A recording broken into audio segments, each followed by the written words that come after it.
The estate attorney had barely finished reading the first paragraph when my husband's aunt slid a document across the conference table and said, with a smile so composed it must have taken weeks to practice, that the will currently being read aloud was not, in fact, the most recent version, and that the one she had brought with her today superseded everything else. I sat at that table, in a black dress I had put on that morning with hands that still hadn't fully stopped shaking 4 days after the funeral, and I watched 71-year-old Constance Whitfield set that folder down with the quiet, practiced confidence of a woman who had been planning this exact moment for considerably longer than anyone in the room suspected.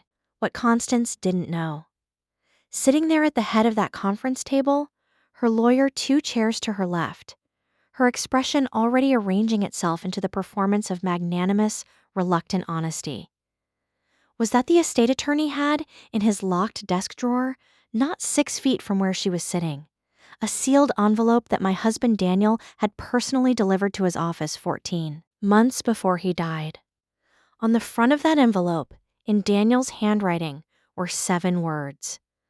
Open only if Constance contests the will. Before I tell you what was inside that envelope, tell me, where are you watching this from right now? What time is it where you are? I read every single comment, and I mean that genuinely. And before we go any further, this is a work of fiction, written for entertainment. The names, the people, the events, none of it is real, and any resemblance to anyone living is entirely coincidental. My name is Louise Hargrove. I'm 44 years old, and 3 weeks ago, I buried my husband of 16 years. Daniel Hargrove, 51, a quiet, meticulous man who had spent his entire adult life building a commercial property portfolio in Charlotte, North Carolina, starting from a single small office building he'd purchased at 26 with borrowed money and an almost reckless confidence in his own ability to make it work. Daniel died of a sudden cardiac event. No warning, no prior diagnosis. A Tuesday morning in November that started completely normally and ended with a phone call I will spend the rest of my life trying to forget receiving. He was, by every financial measure, considerably successful. The portfolio he had built over 25 years included 14 commercial properties across 3 states. A net asset value his attorney had most recently estimated at just over $8 million, and a series of carefully structured estate planning documents he had updated, with characteristic thoroughness, just 14 months before he died. He had no children. We had tried, for years, with a grief I won't detail here because it belongs to us privately. He had me, and I had him, and that had been, for 16 years, exactly enough. He also had Constance. Constance Whitfield was Daniel's father's younger sister, his aunt by blood, though the relationship had been, in practice, considerably more complicated than that straightforward description suggests. Daniel's father, Robert, had died when Daniel was 19, leaving behind a modest estate that Constance had, by Daniel's own account, contested thoroughly, bitterly, and with a tenacity that had fractured the Hargrove family's remaining relationships for years afterward. She had ultimately received a settlement. Not what she wanted, not what she'd fought for, but enough. And she had spent the following 3 decades maintaining a surface-level relationship with Daniel while nursing, beneath it, a specific kind of resentment that comes from believing, permanently, that you were denied something you deserved. She had attended our wedding. She sent Christmas cards, reliably, every December. She called Daniel occasionally, with the particular frequency of someone maintaining just enough contact to remain relevant without investing anything genuine in the relationship. Daniel tolerated her. He was not a man who burned bridges easily. It wasn't in his nature. But he was also not a man who was unaware of exactly who people were beneath the surface they presented. He had watched Constance contest his father's estate at 19 years old. He had never, in the 32 years since, forgotten what he'd seen. He had simply, characteristically, prepared for it. I should tell you about the 14 months. Daniel updated his will in September of the year before he died, working with his estate attorney, a thorough, careful man named Franklin Pierce, who had handled Daniel's estate planning for over a decade to ensure that everything was clearly, unambiguously documented in a way that left as little room as possible for challenge. The will itself was straightforward.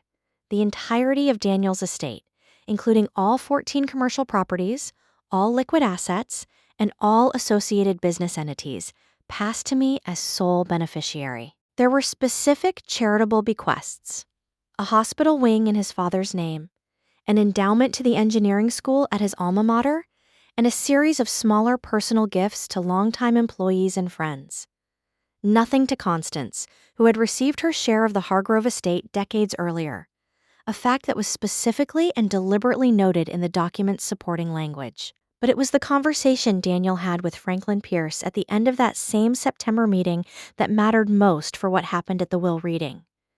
Franklin told me about it, quietly, the afternoon before the reading, when he called to let me know what to expect and to give me a chance to prepare myself. Daniel asked me to hold an envelope, Franklin said, his voice measured, careful, the tone of a man choosing his words with professional precision. He told me he had reason to believe his aunt might attempt to contest the estate, and that if she did, specifically, if she arrived at the will reading with any kind of competing document, I should open the envelope at that point, in front of everyone present. I asked Franklin what was in the envelope. He said he didn't know. Daniel had sealed it himself, in Franklin's presence, and had been very specific that it was not to be opened under any other circumstances. He just told me one thing about it, Franklin said. He told me, Franklin, whatever's in there will be sufficient. The morning of the will reading was gray and cold, the particular flat November light of Charlotte in late autumn that makes everything look slightly more serious than it might otherwise. Franklin's conference room was modest. A long table, 8 chairs, a window overlooking a parking structure. The kind of room where consequential things happen without any accompanying drama of setting. I arrived first, with my friend and neighbor Patricia, who had insisted on accompanying me, and whom I was deeply grateful to have beside me. Daniel's longtime business manager arrived next, a reliable man named Howard who had worked with Daniel for 11 years, and whose presence at the reading Daniel had specifically requested in writing.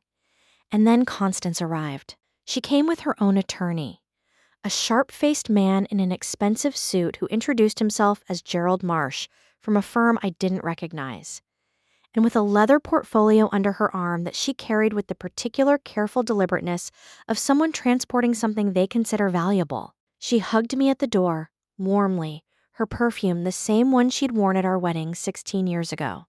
She told me Daniel would be deeply missed. She said she hoped we could all get through the morning with dignity. I thanked her. I said I hoped so, too.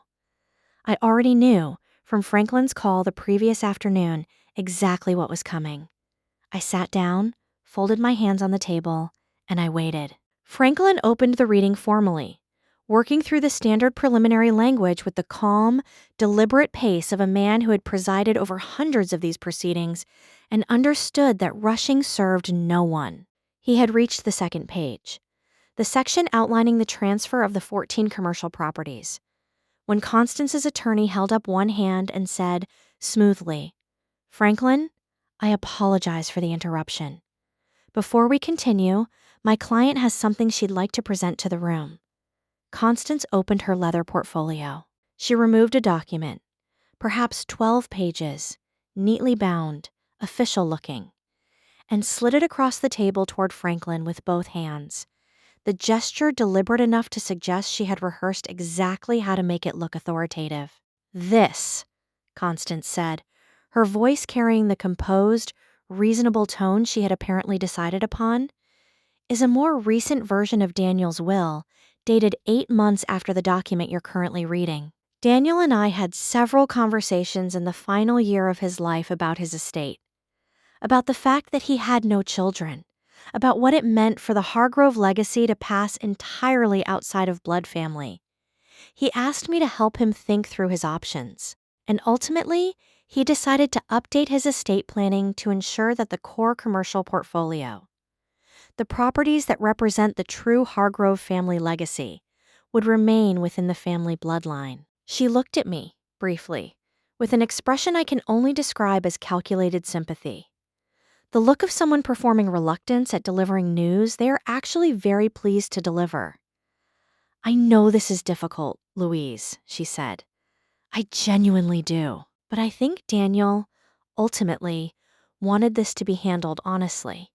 And I think honoring his real wishes means presenting this document today." The room was quiet for a moment. Howard, Daniel's business manager, looked at me with an expression of barely contained outrage that he was very clearly working to keep off his face for professional reasons. Patricia, beside me, had gone very still. I looked at Franklin. Franklin looked back at me for a long, measured moment, with the expression of a man who had been waiting for exactly this, and who was, now, entirely prepared for it. He said, calmly, "Constance, thank you. Before I review the document you've presented, there's something I need to attend to first. Daniel left me specific instructions for exactly this circumstance." He stood up, walked to his desk, not 6 feet from where Constance was sitting, unlocked the bottom drawer, and removed a sealed envelope. The front of it was visible to everyone in the room. "Open only if Constance contests the will." Constance's attorney said something. A quick, professional interjection about procedure and proper process. But Franklin simply held up one hand, the way experienced attorneys do when they want a room to understand that the conversation has moved past the point where objections change anything. He opened the envelope. Inside were 2 things. The first was a 1-page document, signed and notarized, in which Daniel had, specifically, in his own words, addressed the possibility of a competing will being presented by Constance Whitfield. The document stated, unambiguously, that Daniel had not updated his will in the 8 months following the September date on record, that he had not had any conversations with Constance Whitfield regarding his estate planning, that he had not immediately reported to Franklin Pierce, and that any document claiming to represent a later version of his will should be treated as fraudulent and referred immediately to the appropriate legal authorities. The second was a letter. Handwritten, 4 pages, in Daniel's specific, slightly cramped handwriting that I would recognize anywhere. The same handwriting on the birthday cards he'd given me for 16 years, on the grocery lists he left on the kitchen counter, on the small notes he occasionally tucked into my work bag on difficult mornings. Franklin looked at me across the table. "Daniel asked me to read this aloud," he said. He was very specific about that. I nodded. I pressed my hands flat against the table to keep them from shaking visibly, and I nodded. Franklin, read. The letter began with Daniel's characteristic directness. No preamble, no wasted words. "If Franklin is reading this, Constance brought something to the table today. I want to say a few things clearly, because I won't be there to say them in person. And because I know Constance, and I know that if she's in that room, she's prepared a performance, and I want the people in that room to understand a few things about the performance they're watching." He described, methodically, the history of Constance's contest of his father's estate, the specific tactics she had used, the specific claims she had made, the specific outcome that had resulted. He described 3 separate conversations he'd had with Constance over the previous 2 years in which she had, with increasing directness, suggested that his estate planning should account for the family, each time meaning, clearly, herself. He described asking Franklin, 14 months before his death, to prepare this envelope specifically because he believed, with the quiet certainty of a man who had known Constance for 51 years, that she would attempt this. And then the letter said something that made the room go completely, absolutely still. I want to say something about Louise, not because she needs defending. She doesn't. She never has. But because I want it on the record, in my own words, in a room where Constance can hear it. Louise built this life with me. Not the properties, the life. She was there through every failed deal and every difficult year and every morning when I wasn't sure this was all going to work out the way I hoped. The properties are worth $8 million. What Louise gave me is not measurable by any accounting I know how to perform. She gets everything. That was always the plan, and it will always be the plan, regardless of what document Constance slides across whatever table she decides to perform on next. I know my wife. I trust my wife. And I knew, when I wrote this, that she would be sitting at that table with her hands pressed flat, trying not to look like she's about to cry. Louise, stop pressing your hands flat. You can cry. I would. I did cry. I want to be honest about that. I cried in a way that I had not fully allowed myself to cry since the phone call 3 weeks earlier, in front of Franklin and Howard and Patricia and Constance and Gerald Marsh, and I did not press my hands flat. The room was silent for a long time after Franklin finished. Constance's attorney spoke first. He said something about the document his client had presented still requiring review, about proper legal process, and about not drawing premature conclusions. Franklin looked at him with the patience of a man who has heard every version of that particular argument across a very long career. The document your client presented will be reviewed, Franklin said, by a forensic document examiner, which I'll be arranging this afternoon. Given the specific, written, notarized statement, Daniel left addressing exactly this possibility. Combined with the fact that I personally oversaw Daniel's estate planning over the past 14 months and have no record whatsoever of any meeting, communication, or instruction that would have produced a revised will during the period your client's document purports to represent. I think we both understand what that examination is likely to find. Gerald Marsh looked at Constance. A long, careful look, the kind that passes between an attorney and a client when the attorney has just realized, in real time, that the situation they were hired to manage is considerably worse than they were told it would be.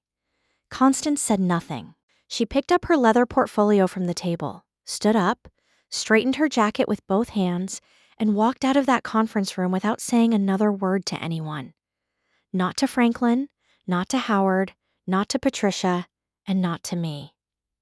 The forensic document examiner's report came back 11 days later. The document Constance had presented was, as Franklin had expected, fraudulent. The signatures and notarization having been produced through means the examiner described in the technical language of her profession as inconsistent with authentic execution in ways she could detail specifically and at length. The matter was referred to the district attorney's office. Constance, on the advice of Gerald Marsh, who had apparently reconsidered his involvement in the case fairly quickly after the will reading, cooperated with investigators, and ultimately pleaded guilty to a reduced charge of attempted fraud and document forgery in exchange for a suspended sentence, a significant fine, and a permanent civil judgment against her prohibiting any future claim against the Hargrove estate. I didn't attend that proceeding. I had already spent enough time in rooms with Constance Whitfield, and I saw no reason to spend another one. The 14 commercial properties transferred to my name within 3 months, the process overseen by Howard with the same steady, thorough reliability he'd brought to managing them for 11 years. I kept every property. I kept Howard. I kept Franklin. I kept, as much as possible, everything Daniel had built exactly as he had left it. Not because I couldn't change things, but because, for a while at least, I needed the work of maintaining what he'd made to feel like a continued conversation with him. I think often about that envelope, about Daniel, 14 months before he died, sitting in Franklin's office and sealing that letter, knowing. With the particular quiet certainty of a man who had watched Constance operate for 50 years, that the moment described inside it was coming. About the 7 words on the front of the envelope. Open only if Constance contests the will. About the fact that he knew her well enough to prepare for exactly what she was going to do. And that he loved me well enough to make sure, even from wherever he was going, that I wouldn't have to face it without him. He was right. I did have my hands pressed flat. And I did cry. And it was, somehow, in the middle of all of it, exactly the right thing. Do you think Constance deserved a harsher sentence than a suspended fine? Or was the civil judgment preventing any future claim against the estate the more meaningful consequence? Let me know in the comments. I read every single one. And if this story moved you, subscribe to the Family Ledger for a brand new story every day.